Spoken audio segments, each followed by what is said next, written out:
Welcome to Blue Jays Republic. I'm Mike DeCourcy, joined here by Cam Durrett, Dalton Finkbeiner, and you're new. Rob Conway. Oh, welcome, Rob. Thank you. Blue Jays struggled in April, but they won a series. Yeah. 2-3 against the Tampa Bay Rays. Almost swept, but Friday all right. was a bit of a mess. Yeah. Any positives to take? Well, the first positive, it's their first series win. So that's that's one. That's positive. Yeah. It's not a negative by the dictionary definition. April showers bring May flowers. We're here. We did it. We arrived. We got a series win under our belt. Mm-hmm. They did it in a manner that is not atypical of winning baseball games, and now they got a little momentum rolling into New York. So there's some negatives, which we'll get to in a bit, but the positive is obviously that they won, and they did it in a low-scoring game, which when the bats aren't working, that's kind of nice to see. And it was great that the bullpen that's been struggling came through on Sunday with 8 innings of How about Ryan Tepera? Listen, the entire bullpen really they were all struggling and they all came together and were able to get a win that you would not have expected for this team. And they've had extra inning wins, they've had weird comebacks, and we've always said, is this going to be a jumping off point? Yeah, well, here's another I know. chance. Is this going to be a jumping off point to turn the season around? And I think one of the things about the win was the nature in which it came. A little controversy with Archer throwing behind Batista. He was fired up. It was the first time I saw Jose Batista smiling this season. He was having a little bit of fun. The dome was rocking as well. So the fans, 40,000 people. Yeah, the fans were having awesome. a good time, and maybe that's the game where they have this incident with Archer to fire that fires the Blue Jays up. They get a win, and they get rolling. And sometimes it's like a line brawl in hockey brings the team closer together. When they made the run a couple years ago and they brought in Tulo and Price, there was a brawl with Kansas City that turned the season around. Yeah. So it is something that immediately it gives you a reason to like the guy beside you in the dressing room. I'm not saying they don't, but it just gives you a reason to play for somebody else, which is important. Well, it wasn't all positives. Yesterday, Aaron Sanchez left the game after 1 1/3 inning with a split nail. He's on the 10-day DL. So Danny Barnes is on the way up. There you go. What do you do? How long do you keep this guy out? Outside of literally putting him away in a closet and saying we'll take you out, when the fall rolls around, I don't know what you do anymore. It's a fingernail, it's a blister, it's whatever the situation seems to be. His literal profession is to use his hand every day, and it's gone to the point where you wonder okay, if 10 days isn't enough to repair a broken fingernail, what is? There's got to be something more you do than just R&R. Historically, it's been a problem with pitchers. Rich Hill has this issue. It's just something that seems so easy to fix, but clearly it's not. No. I mean, it's been a couple of years for him to have it. So they have to figure out a way to either fix it or he has to learn how to throw the ball differently because he has such a great breaking ball and spins so hard. But if that's the cause, then there's no point of him pitching 3 games and having to take a month off. Can you still do it with a little bit of pain in your finger, though? Discomfort? I know they throw 100 pitches in a start, but I'm just saying, you're a professional athlete, at a certain point you battle through this stuff.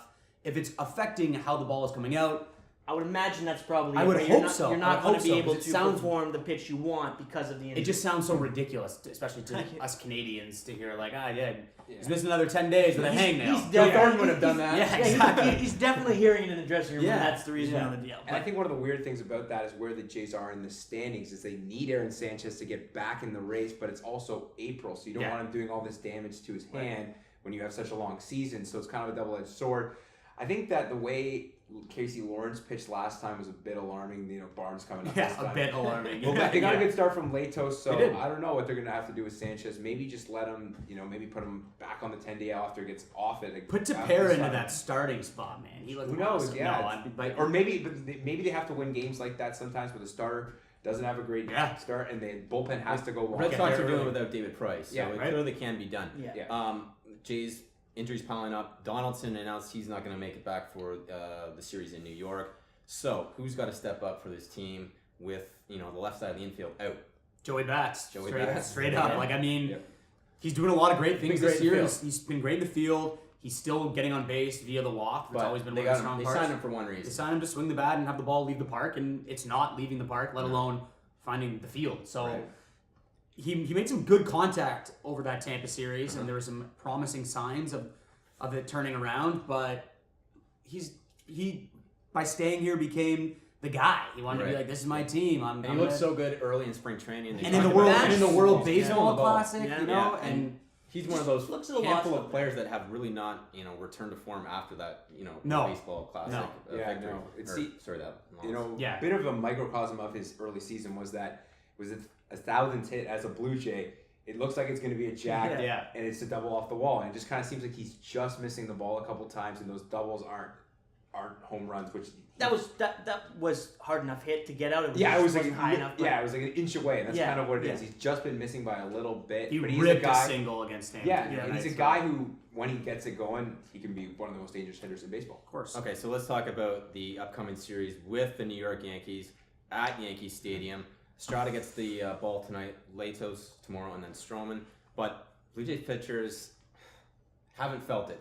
They haven't been great in Yankee They struggle. Stadium. Over 4 ERA. What do we expect about this team? Well, this Yankees team is kind of reminding me of another Toronto team. That's the Toronto Maple Leafs. They're a young team with a lot of talent. Fan base expectations way down this year. They didn't expect anything, and they come out to this 15-8 start. They have the second best run differential in baseball, best in the American League. So they're 10-2 at Yankee Stadium, and they're just kind of playing with a lot of confidence. A lot of young guys. Aaron Judge been the story of this man. Just season. melting the ball. Yeah, so they're playing So- with this kind of house money attitude, and they just seem to be playing stress-free Two baseball. of the guys that you would have expected are Bird and Sanchez. Sanchez is out, Yeah. and Bird is batting just over 100. I mean, Yeah. and it's Yeah. other guys are stepping up. So they're getting good starting pitching, especially from guys like CC Sabathia, we would never would have A thought. relic. Yeah, and that's their weakness And they in have pitching. right, and all they Starting really need to do is get through to Yeah. the 5th or 6th inning, and then they get Betances out there, and then Chapman. Chapman, and forget about it, right? So if they can get decent starting pitching, they got a good team over there. Dude. Are you buying the Yankees? Is this team for real? I don't is Aaron think Judge for real? I don't think they're going to Aaron make Judge the is playoffs. certainly for real. Yeah, I think he's for real. I think that Rob mentioned it. It's all going to hinge on their starting pitching. That is what now Yankees have said that they're kind of committed to this rebuild slowly, and they're not going to add at the deadline. But the Yankees, maybe if they're close to a playoff spot and trade deadline rolls around, maybe they trade for another starter. Right, but they or haven't low-end done that starter. the last couple No, of years. I don't Cashman is know. saying I'm not selling the system But it's just kind to of get like in. it's kind of to bring back the Leafs comparison when they added Brian Boyle because they're right there. They didn't think they were going to be right there, but maybe a small piece, maybe Yeah, a little back end- safety net. Yeah, or at least back end something starter or to- something. And they're- Maybe get them into the postseason. And they're get them hanging out, experience. knowing if they can get that youth with the free agent classes that are coming up, Exactly. and then they're going to spend their Yeah, and the dollars. Bryce Harper is going to be there. Yeah, in a couple yeah, years yeah. playing center Yeah, field. yeah. It's amazing, Brian Cashman, the job he's done. The total rebuild with. And you mentioned all, it, not in the Yankee way. Right? Well, kind of what they did in the mid '90s Yes, there yeah. with the core players, Right. and we saw what happened there. They Yeah. just Yeah, they won a few. ring, Yeah, they won a ring, few. ring. A bit of a Yeah. run, yeah. Okay, so let's go across town to the Mets and the Nats yesterday, who played a football game. Yeah. 23-5. Rendon, Yeah, ridiculous performance. yeah. 10 RBIs. Beer league numbers. Those are beer league numbers. Not your beer. Not league. your Yeah. beer league numbers. No. Hey, listen, I've gone 6 for 6. You got 6 for 6 on the, In on your the mind. beers. 6 singles. Whatever. Yeah, that's right. Yeah. Six- For- six- there's 6 with- bottle caps on Yeah, the that's ground. right. Yeah. That's right. But But definitely it's- haven't hit 3 home runs and got 10 RBI. That is No, for sure. especially not the major league level. Yes, correct. It was silly, and the Nationals have looked like this team in the past. To drum up the hockey comparisons again, they're They're kind the of like, Caps. they're the Caps. Right? Yeah. The Nats are the Caps. But they were dominant, and it didn't help that Syndergaard left, but We'll talk about Syndergaard in one we'll talk about it in a but- moment. The thing that was funny about Rendon is that he said no one he didn't really know what was going on Right. because we were scoring Yeah. so many runs. It was hard to be Yeah, like, yeah, wait, three this guy's hits. got How many 9? did I Yeah. get? Yeah. Like, there was everyone they were scoring at will, so it kind of seemed like no one was keeping track of the fact that this guy Scoring- was it's baseball, yeah, scoring at will. Yeah, scoring at will. They were Bring out the calculator. Yeah. Okay, so Sounds like Steph Curry in I basketball. just want to focus on the Nats for 1 second because year after year they look like the team that's going to Right come there. out right, and they've got 5 players hitting over 320, which is Jeez. ridiculous. Yes. One over 400. Give some to the Jays, Yes. please.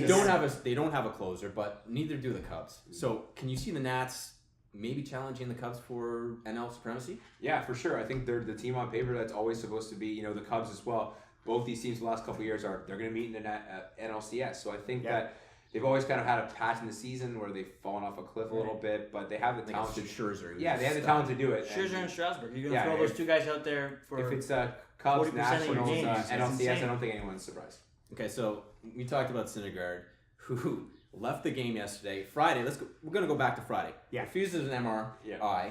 Says he's good to go. I know my body. I know my body. No, he doesn't because he left. This has been an issue with the Mets in the past with players. So who's going to take the blame? Is it Collins? Is it the doctors? Or is it on the players for saying I'm good to go It's when you're it's not. it's the perfect storm. It's It's gotta everyone. be it's gotta be everyone. But at the end of the day, whether you want to get an MRI or not, you've got to. You gotta get an your MRI. it's responsibility to the team and it's a responsibility to yourself. You have to get things checked out when things are bad. It's nonsense. It's not a harmful procedure. It can be scary. It's kind of claustrophobic. Rob, you've had I've one. had one. It can be a little terrifying at times. You can't Take move. pills. Yeah. But yeah, no. There's things you can take for that. I don't remember really getting an option with my MRI. Yeah, I'm like, no, I'm like, I think Rob, this it's is just where- okay to your shoulder. You gotta get You it. gotta go. I think this is where the team doctor goes, hey guys, I've got the degree. Yeah. I'm hired to do one job, and that's to look after the players. I think he just has to say, Yeah. listen, guys, He's not And, going back and out athletes are stubborn. They don't want to. Yes. They don't want to sit out games. They don't want to be injured. So maybe he knows that an MRI means he misses a couple starts, but that's not the point. Especially a guy like Syndergaard, who's so valuable Yeah. to the Mets. If you're Terry Collins with the team doctor, you don't give him a choice, and you No, say Thor, you're getting an sit down. MRI. Yeah. And you're too valuable. So Today's not your day. You're not pitching until you get an MRI. Yeah. Okay, quickly, Royals, bottom of the basement, bottom. Thank of you, the Royals. standings. Yeah, They're in the basement. Yeah. Rebuild. Maybe I think it's the same thing with the Jays. The last team, they've been good the last couple of years. Same with the Blue Jays. Maybe it's time to turn it over. But again, I think they're the kind of team like the Blue Jays who are going to play it out and maybe wait till if this is still the case in late June, then maybe And go. they do have a for lot it. of real tradable pieces. They just have no money. Yeah, Okay. and they have a lot of So you trade. got to start from the bottom. Yeah. That's it for us here at Margaritas in Woo. downtown Toronto. I'm hungry. Tacos, right, guys? Yes, Yeah, those. for Okay. sure, yeah. Mike Corsi, Dalton Finkbeiner, Cam Durrett, Rob Conway. Thanks for joining us, and we'll see you next time.